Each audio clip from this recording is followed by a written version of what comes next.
बिस्मिल्लाहिर्रहमानिर्रहीम।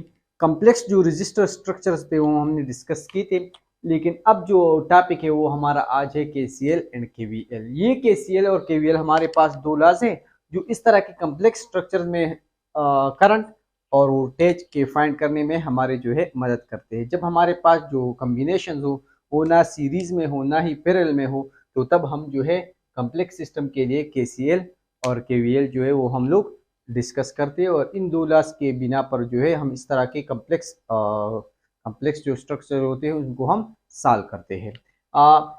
सो what are basically these two laws. So एक हमारे पास है KCL जिसको हम कहते हैं किरचॉफ्स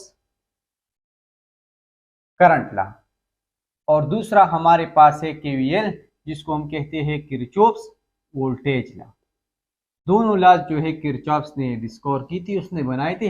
इसकी वजह से इसको हम कहते हैं किरचॉफ्स करंट लॉ और किरचॉफ्स वोल्टेज लॉ। नाम से पता चलता है एक करंट के बारे में है, दूसरा हमारे पास क्या है, वोल्टेज के बारे में है।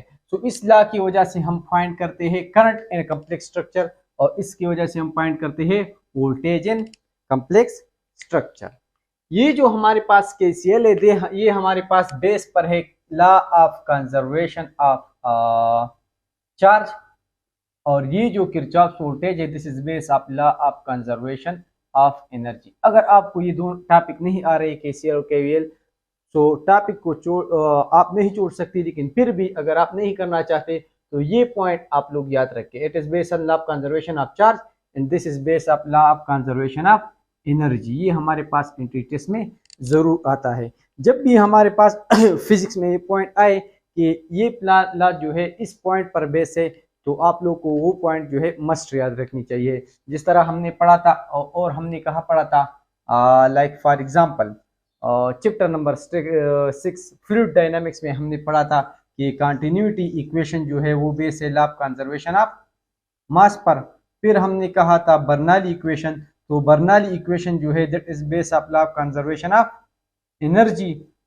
इसके अलावा हम लोगों ने पढ़ा था first law of thermodynamics. So thermodynamics की जो फर्स्ट लॉ है that is based of law of conservation of energy.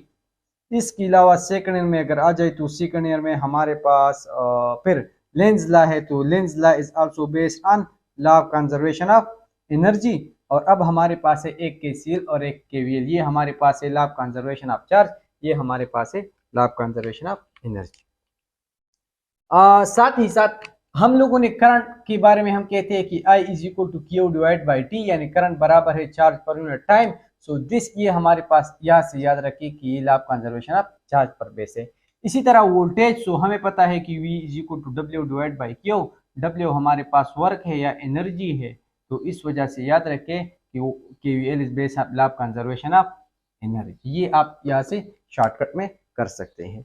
अब ये KCL जो है ये हमारे पास एक खास जंक्शन के लिए है कि जब हमारे पास एक जंक्शन होगा जहां पर 2 पॉइंट्स मीट करते होंगे, तो इस पॉइंट पर क्या होगा, जितनी हमारे पास करंट की इनकमिंग होंगी उतनी हमारे पास करंट की आउटगोइंग होंगी, यानी जितनी करंट इस एक जंक्शन पर आती है उतनी हमारे पास जाएंगी। या अगर हम इस तरह कर ले कि सम ऑफ ऑल करंट हमारे पास क्या होगा, 0 होगा। ये इन और आउट को अगर हम ऐड कर ले तो इससे हमारे पास क्या आएगी, 0 आएगी। तो ये हमारे पास है KCL।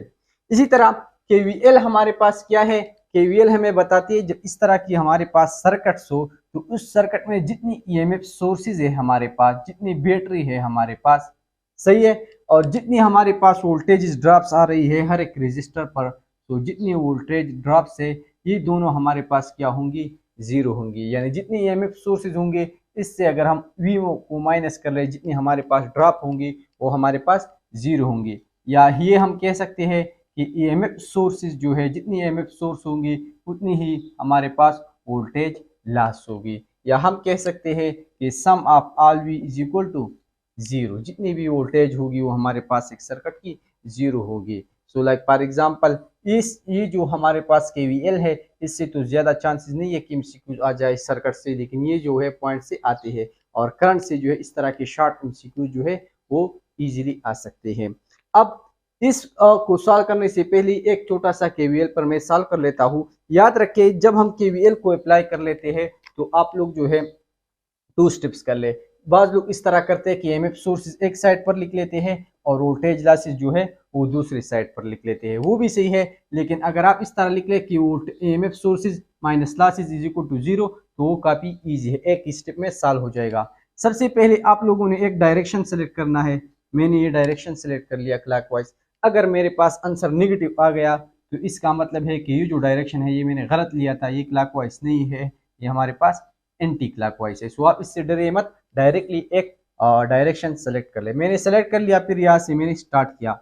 ये हमारे पास एक रजिस्टर है, यहाँ पर वोल्टेज ड्रॉप क्या आएगा आई आर, और आर मेरे पास क्या है 10 है, सो मेरे पास आ गया 10 आई। फिर मैं आगे जा रहा हूँ तो यहाँ पर बैटरी लगी है, ये इसका नेगेटिव साइड है पॉजिटिव, तो मैं नेगेटिव से पॉजिटिव पर जा रहा हूँ, तो मेरे पास में पॉजिटिव वैल्यू लिखूंगा जो मेरे पास है 5 वोल्ट। इस तरह यहाँ पर आ जाए, ये 20 वोल्ट है, तो मेरे पास एक ड्रॉप आ रहा है जो मेरे पास क्या है, ड्रॉप को आप लोग नेगेटिव साइन कर ले, तो मेरे पास आ गया 20 आई। और साथ ही साथ मेरे पास जो बैटरी है वो मैं पॉजिटिव से नेगेटिव की तरफ जा रहा हूँ, तो ये वैल्यू मैं क्या कर लूंगा, ये मैं नेगेटिवली लिखूंगा जो मेरे पास है 2 वोल्ट, और इससे ये जो सम है इसका सम क्या होगा 0 होगा। सो जितनी भी बैटरीज है वो और जितनी लॉसेज है वो मैं लिख लूँ तो इसका सम क्या होगा 0। जितनी तनख्वाह आ रही है उतनी खर्च हो रही है, जितनी मैंने बैटरीज लगाई है उतनी ही वो इस सर्किट में यूज हो रही है। सो 5 वोल्ट माइनस 2 वोल्ट 3 वोल्ट आ गया, और माइनस 10 माइनस 20 मेरे पास आ गया माइनस 30 आई, और प्लस 3 इज इक्वल टू 0। यहाँ से अगर मैं फाइंड कर लूँ तो मेरे पास 3v इज इक्वल टू 30 आई, या आई मेरे पास बराबर है किस चीज की, आई मेरे पास बराबर है 3/30। सही है, तो ये मेरे पास आ गया 3/30, यानी 3 1 और 10 या 0.1 एम्पेयर। ये मेरे पास आ गई क्या, ये मेरे पास इस सर्किट से जो है उसमें हमारे पास करंट आ गई। सो ये जो केवीएल है इस तरह हम कम्प्लेक्स सर्किट में यूज करते हैं। अब केसीएल जो है उससे हम इस तरह की कम्प्लेक्स स्ट्रक्चर जो है वो करंट की लिए सॉल्व करते हैं। लाइक फॉर एग्जांपल ये आप लोग देख ले, फर्स्ट वन, इस जंक्शन पर कितनी करंट आ रही है उतनी जाएगी भी, जितनी तनख्वाह आती है उतनी तनख्वाह खर्च होती है। सो ये देख ले, ये जंक्शन की तरफ 1 और 2 आ रही है, तो I1 प्लस I2 मेरे पास बराबर होगी I3 प्लस I4 की, क्योंकि I3 और I4 जा रही है। तो ये हमारे पास इस सर्किट की लिए। ये देख ले, 1 एम्पेयर करंट यहाँ पर आ रही है, 10 एम्पेयर यहाँ से आ रही है, और 2 एम्पेयर यहाँ से आ रही है, 6 एम्पेयर यहाँ से आ रही है। तो इस कम्प्लेक्स स्ट्रक्चर को सॉल्व करने के लिए आप एक पॉइंट सॉल्व कर ले जो हमारे पास सारी वैल्यूज गिवन हो। लाइक ये देख ले आप लोग, यहाँ पर मेरे पास 10 एम्पेयर करंट आ रही है, ये यहाँ पर आ जाएगी, लेकिन ये करंट यहाँ पर डिवाइड हो रही है, 2 एम्पेयर यहाँ पर आ रही है, तो इसका मतलब है कि इस जंक्शन पर ये जो 10 डिवाइड हो गई, 2 एम्पेयर यहाँ पर आ गई, 8 एम्पेयर ऊपर चली गई। अब ऊपर जाकर ये 8 एम्पेयर इस 1 एम्पेयर के साथ मिल जाएगी, 8 plus 1 is equal to 9 ampere, और ये 2 और 6 मिल जाएगी, ये हमें देगी 8 एम्पेयर। फिर ये जो है 9 और 8 एम्पेयर मिलके हमें क्या देंगी, 8 2 जार 16, तो ये मेरे पास जो करंट है दिस इज 17 एम्पेयर। सो ये हमने फाइंड कर लिया।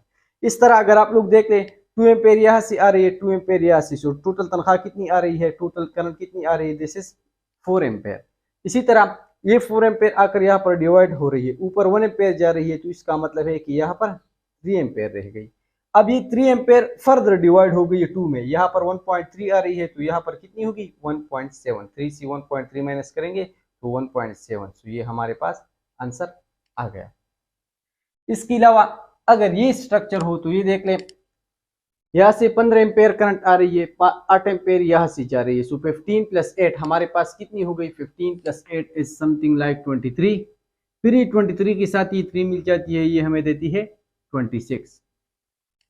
अब यहाँ पर मेरे पास ये फाइंड करना है, ये वैल्यू भी मुझे चाहिए, सो 5 के साथ ये वैल्यू मिलकर हमें 8 देती है, सो 5 के साथ कितनी मिल जाए 3 एम्पेयर अगर हम मिला ले तभी 8 बनेगा। अब ये 3 कहाँ से आया, ये इस पॉइंट से आया है, मीन ये 26 जो यहाँ पर आया है ये 2 में डिवाइड हो गया है, 3 यहाँ पर आया है, और बाकी 23 एम्पेयर करंट फ्लो जो है वो इस डायरेक्शन में फ्लो हुई है। सो सिंपली प्लस माइनस की क्वेश्चन से।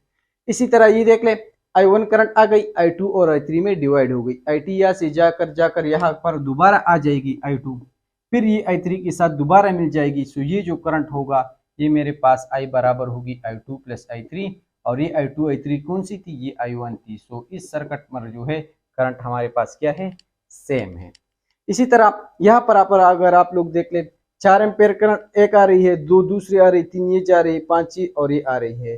सो इनकमिंग के लिए कौन सी है, 4, 4 + 2 6 एम्पेयर करंट आ रही है और ये आई भी आ रही है उसके साथ, और जा कितनी रही है 5 + 3 सो 8 एम्पेयर जा रही है।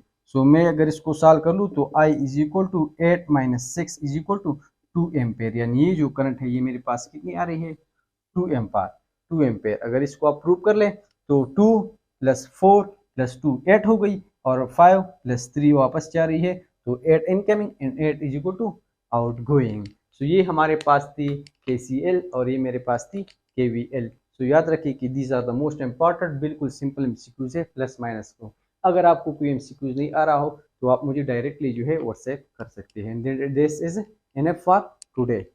नेक्स्ट वीडियो में जो है इलेक्ट्रोमैग्नेटिक इंडक्शन या इलेक्ट्रोमैग्नेटिज्म में से एक चित्र जो है वो हम लोग स्टार्ट करेंगे। Thank you for today.